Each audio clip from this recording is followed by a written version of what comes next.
सबसे पहला सूत्र है आपकी सफलता का जो मेरे जीवन में है वो है जिज्ञासा। गुरुओं से भी अनुरोध है और जो यहां बच्चे पढ़ रहे हैं उनसे भी अनुरोध है, जिज्ञासा को आदर देना सीखिए। हमारी पूरी शिक्षा व्यवस्था में क्या कहते हैं साहब, बच्चा गए साहब, तो मैं गया था पेरेंट्स मीट में एक बार, तो मैंने वहां देखा कि साहब आपका पहले बात चल रही थी, मैडम बता रही थी, बोले आपका बच्चा बहुत अच्छा है, चुप बैठा रहता है, कोई कभी उपद्रव नहीं, कोई सवाल नहीं पूछता। तो मैंने अपनी पत्नी से कहा कि मैं इसके माँ बाप से बात करना चाहता हूँ कि बच्चे का इलाज कराएंगे। तो उसने कहा आप झगड़ा कराएंगे यहाँ पे मेरा। ये क्या सी बात है कि क्लास सबसे अच्छी कौन सी, जहां से शोर ना आता हो। लड़का सबसे बच्चा अच्छा कौन सा, जो चुप बैठता हो, कोई फालतू बात ना पूछता हो। जिज्ञासा को आदर दिया इस संस्कृति ने जिसमें आप पैदा हुए। आपने कहानी सुनी, हम आदम हव्वा की संतान है, पश्चिम कहता है। आदम हव्वा का क्या कसूर था जी? एक बाग था स्वर्ग का, जिसे बागे बहिष्ट कहते थे ना, स्वर्गिक बाग, उसमें एक सेब लटका हुआ था। उन दोनों को क्या पता थी ये खाना है कि नहीं खाना है। उन्होंने सेब तोड़ के खा लिया। सेब तोड़ के खा लिया तो खुदा ने कहा कि तुम बाहर निकल जाओ, तुम दोनों पृथ्वी पे जाओ। उन्हें बागे बहिष्ट से बाहर कर दिया गया। सुनिए कहानी है आदम हव्वा की, जिसमें सेब खा लिया, जिसे वर्जित फल कहते हैं, फॉरबिडन फ्रूट, उसे खा लिया। यानी कि दो लोगों को, दो हमारे माता पिताओं को, हमारे पूर्वज आदम हव्वा, उनको जिज्ञासा हुई कि ये क्या है, और उसमें उनको दंड मिल गया कि बाहर जाओ। और हमारे यहां क्या हुआ? हमारे यहां एक छोटे से बच्चे ने सूर्य को सेब समझा बचपन में और कहा मुझे इसे खाना है। किसने? हनुमान ने। तो उसे ब्रह्मा ने आशीर्वाद दिया, उसकी जिज्ञासा का परिणाम दिया, उसकी जिज्ञासा को अभिषिक्त किया। क्योंकि देखिए, हनुमान को उसी जिज्ञासा के बाद द्विज कहा गया। द्विज शब्द का मतलब क्या है?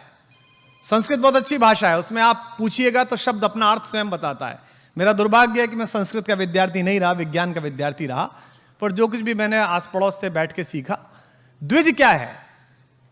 आपके दो जन्म होते हैं। एक जन्म जब आप पैदा हुए, जब आपको पता चलता है कि मैं कौन हूं।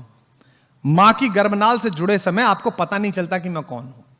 मां जो खाती है वो आप खाते हैं, मां जब सोती है तब आप सोते हैं, मां जब जागती है तब आप जागते हैं। पहली बार जब गर्भनाल से आप अलग हुए तो आपको पता चला कि मैं एक स्वतंत्र इकाई हूं।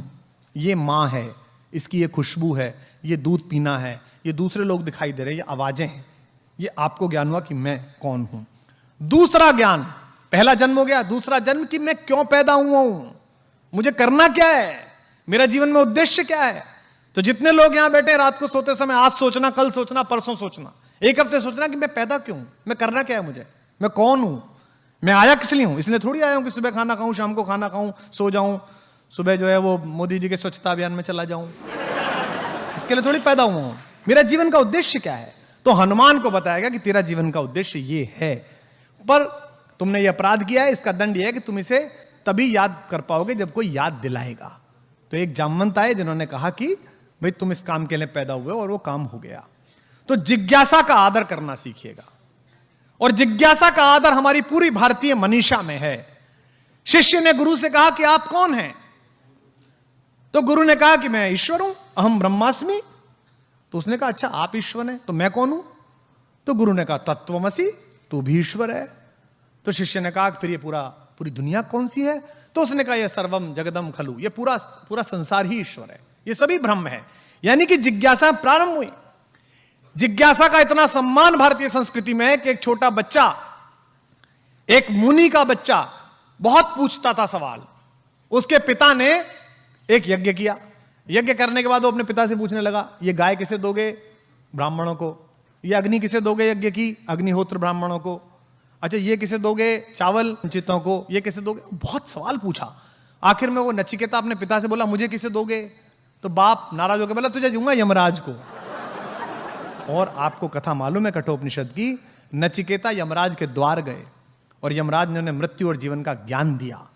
यानी कि जिज्ञासा में एक छोटा बच्चा भी भगवान के पास पहुंचा और भगवान ने उसकी जिज्ञासा का शमन करके वापस भेजा। यह भारत का संस्कार है। तो जितने शिक्षक यहां पर हैं, मैं उनसे अनुरोध करता हूं, जितने अभिभावक यहां पर हैं, बच्चे की किसी भी प्रकार की जिज्ञासा के प्रति क्रोधित मत होइए। जिज्ञासा से ही उसका वर्तुल खुलेगा ज्ञान का। दुनिया में सेब कब से नीचे गिर रहा था, किसी ने नहीं सोचा। एक आदमी ने सोचा कि नीचे क्यों गिर रहा है। उस समय तो अगर उसके माँ बाप से उसने कहा हो जी ये सेब नीचे क्यों गिरा, तो बाप ने कहा होगा लड़का पागल हो गया, बताइए भाई। अबे सेब ऊपर थोड़ी जाएगा, नीचे गिरेगा। पर क्यों गिरेगा, ये जब उसने जाना तो आपको हवाई जहाज की सुविधा प्राप्त हुई, आपको सैटेलाइट प्राप्त हुआ। जिस मध्य प्रदेश में मैं खड़ा हूं, यहां 2200 साल पहले इसी जबलपुर से थोड़ा आगे चल के सरगुजा के पर्वत पर एक कविता लिखी महाकवि कालिदास ने, मेघदूत। आप सबने पढ़ी होगी मेघ की कहानी। एक यक्ष था, वो कुबेर क्या नौकरी करता था नेपाल में। अब वो सुबह सुबह उसका फूल लाने का काम था पूजा के लिए, बेचारा फूल तोड़ के लाता था 5 बजे। भगवान शंकर की आराधना करते थे कुबेर, 6 बजे उठ के ब्रह्म मुहूर्त में। उस यक्ष की शादी हो गई। शादी हो गई तो बेचारा देर तक पत्नी के साथ बात करता था, देर तक जागता था। एक दिन नींद नहीं खुली तो 6:30 बजे पहुंचा, पूजा में लेट हो गए। तो कुबेर ने पूछा कि तू लेट क्यों हुआ? तो उसने कहा साहब मैं नया विवाह हुआ है, पत्नी से बहुत प्रेम करता हूं, उसकी वजह से लेट हो गया। उन्होंने कहा कि जिसके कारण तूने मेरी ड्यूटी में, अपनी ड्यूटी में विघ्न डाला है, तू उससे 1 वर्ष के लिए दूर हो जा। यानी कि उसका ट्रांसफर कर दिया, ये मानो। तो उसको भेज दिया सरगुजा। उसने यहां से अपनी पत्नी को पत्र लिखे। अब डाकिया तो था नहीं, तो उसने मेघ पर पत्र लिखे। वो कविता बनी मेघदूत। पढ़ी होगी आपने, सुना होगा कि मेघदूत लिखा गया। मैं दावे के साथ कहता हूं कि आज से 2200 वर्ष पहले, 2500 वर्ष पहले जब मेरे पूर्वज कालिदास ने कविता लिखी, तो विज्ञान के पूर्वज उस पर हंसे कि यार बादल पे भी कोई संदेश भेज सकता है, पागल हो गया है क्या? कवि है, मूर्खतापूर्ण बातें कर रहा है, बादल पे कोई कैसे लेटर लिखेगा?